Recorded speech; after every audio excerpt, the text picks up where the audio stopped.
इधर श्री सेवक जी महाराज महाविरह का अनुभव करते हुए, आप तो घर द्वार छूट गया, जंगल में जहां पचमढ़ा है, इसी अभी भी जंगल है वहां, वह जंगल क्षेत्र में हरिवंश श्री हरिवंश श्री हरिवंश श्री हरिवंश श्री हरिवंश श्री हरिवंश श्री हरिवंश श्री हरिवंश, यही निरंतर उच्च स्वर से उच्चारण करते हुए और महाविरह में व्यथित होकर के केवल नाम का जप करने लगे। देखो महाराज जी, नाम में ही रूप समाहित है, और नाम में ही रूप है, और रूप में लीला है, और रूप और लीला जहां है उसी को धाम कहते हैं। तो नाम में ही रूप है, नाम में ही लीला है, और नाम में ही धाम है। भक्त भक्ति भगवंत गुरु इस चतुष्टय में भक्त तत्व प्रधान है। वासुदेव संकर्षण प्रद्युम्न अनिरुद्ध इस चतुर्व्यूह में वासुदेव तत्व प्रधान है। श्री राम लक्ष्मण भरत शत्रुघ्न इस चतुर्व्यूह में श्री राम तत्व प्रधान है। ठीक इसी प्रकार से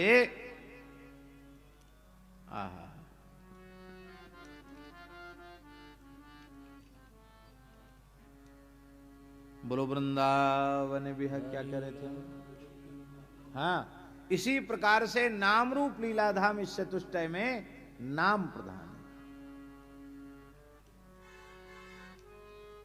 बहुत प्रसिद्ध है, नाम वाणी जहां श्याम श्यामा तहां, और नाम वाणी निकट श्याम श्यामा प्रकट।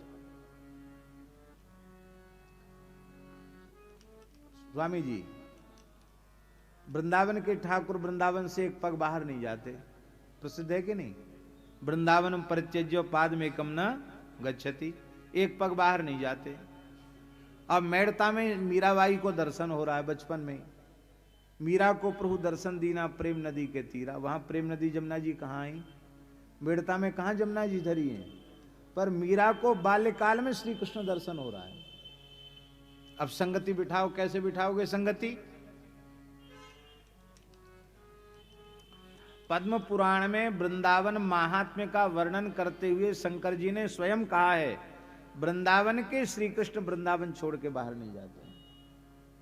ये पद्म पुराण में लिखा है। पद्म पुराण के मूल पारायण में श्लोक हमको मिला।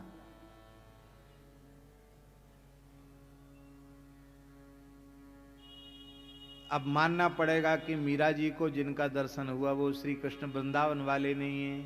मानोगे क्या? नहीं मानोगे? तब क्या आशय है उसका? आशय यह है कि मीरा ने श्याम कुंज में नाम कीर्तन करके, नाम गान करके, लीला गान करके वहां धाम को प्रकट कर दिया, और जब धाम प्रकट हो गया तो धाम ही श्री कृष्ण प्रकट हो गए। इसलिए भगवान वृंदावन से एक पग बाहर नहीं जाते, ये बात भी बनी रही। जहां नाम रूप लीला का गान होगा वहीं धाम प्रकट हो जाएगा, जहां धाम प्रकट हो जाएगा वहां रूप प्रकट हो जाएगा।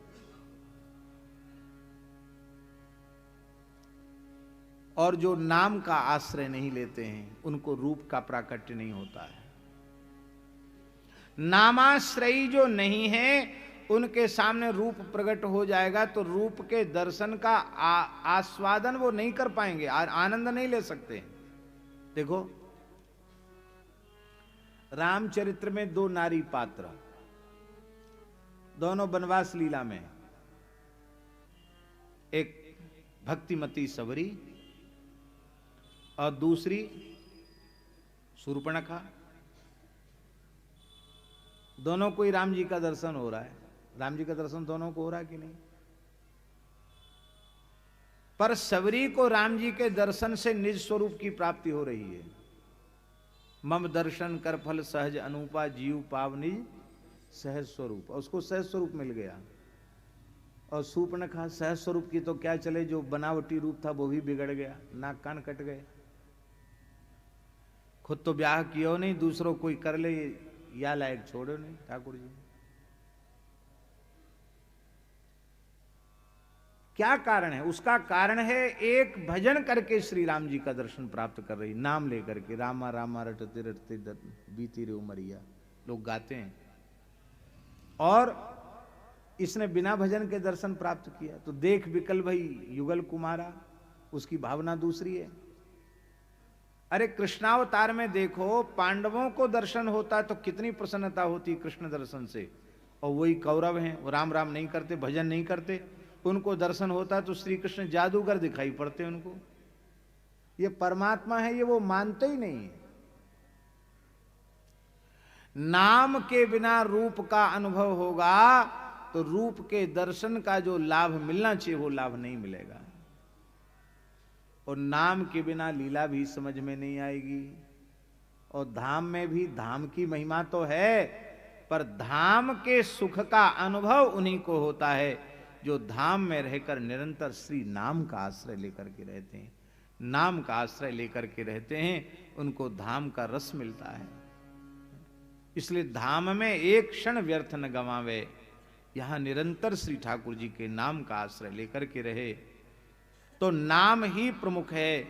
और यहां नाम के बल से महाप्रभु जी के स्वरूप को प्रकट कर लिया आपने। कृपया हमारे चैनल को सब्सक्राइब करें।